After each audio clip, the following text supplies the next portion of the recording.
Muito bem, vamos agora analisar esta questão de contagem. A questão diz assim: um experimento consiste em lançar 5 vezes uma moeda e considerar como resultado a sequência formada pelas faces voltadas para cima, no primeiro, segundo, terceiro, quarto e quinto lançamentos.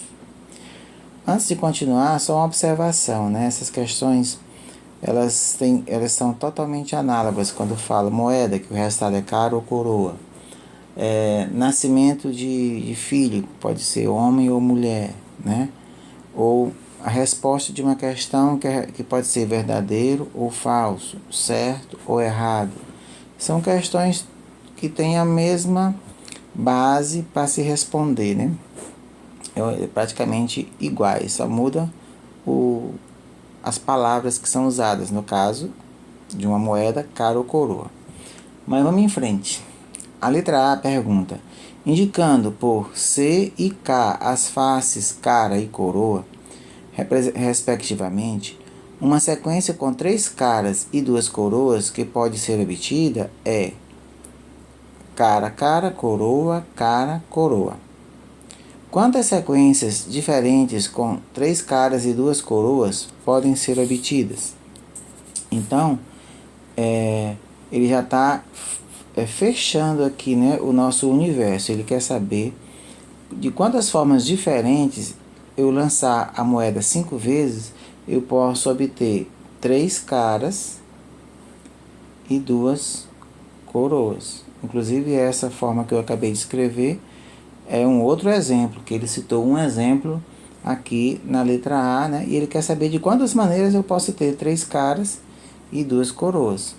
Bem, como eu tenho 3 letras C de casa e 2 letras K, isso aqui corresponde a uma permutação com repetição. Olha só, você correlacionando lá com a permutação, né? Depois que você analisa e conclui que é uma permutação com repetição, a coisa fica mais simples, né? No caso aqui, eu tenho 3 repetições de C, que é cara, e 2 repetições de K, que no caso representa coroa. Ele quer saber de quantas formas diferentes isso pode se organizar, ou seja, é a velha questão dos anagramas. Então aqui eu vou ter o que? Uma permutação de 5 letras, uma repetição de 3 e de 2. E aí aqui é só agora botar na nossa formulazinha, né? 5 fatorial sobre 3 fatorial, 2 fatorial. Então isso vai me levar a que resultado, né? Eu vou ter 5 vezes 4 vezes 3 fatorial. E aqui embaixo 3 fatorial vezes 2 fatorial, que a gente já sabe que 2 fatorial é igual a 2. Vai ficar, cancela esse 3 fatorial com esse. 5 vezes 4, que é 20, dividido por 2, né? Que vai dar 10. Então, eu tenho 10 formas, 10 resultados em que vai ser 3 caras e 2 coroas, né? 10. Vamos então para a letra B. Na letra B ele diz assim: quantas sequências diferentes com pelo menos 3 caras podem ser obtidas? Esse termo também é bem importante, né? A interpretação.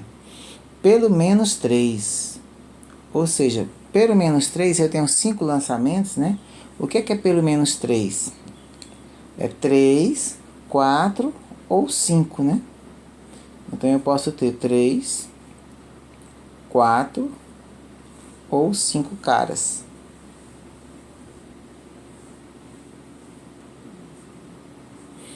Não é isso? Ele está perguntando, ó, quantas sequências diferentes com pelo menos 3 caras podem ser obtidas. Então, eu posso ter 3 caras, 4 caras ou 5 caras. Então, no caso, a gente pode fazer por partes e depois somar, né?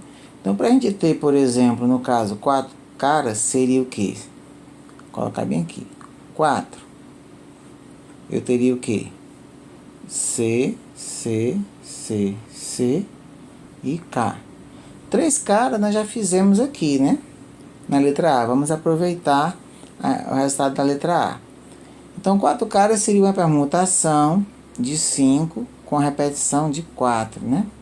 Aqui vai ser 5 fatorial sobre 4 fatorial.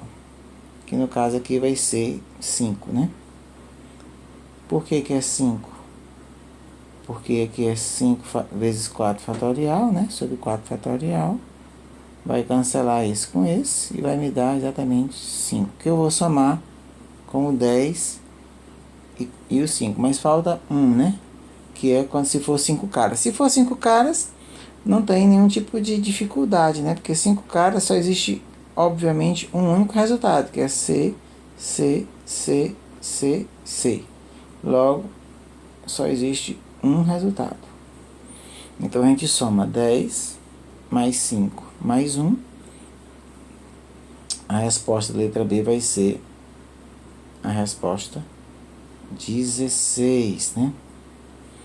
Lembrando que pelo menos 3 seria 3, 4 ou 5. Então, na letra B nós temos 16. E na letra C ele pergunta assim: quantas sequências diferentes com pelo menos uma cara podem ser obtidas?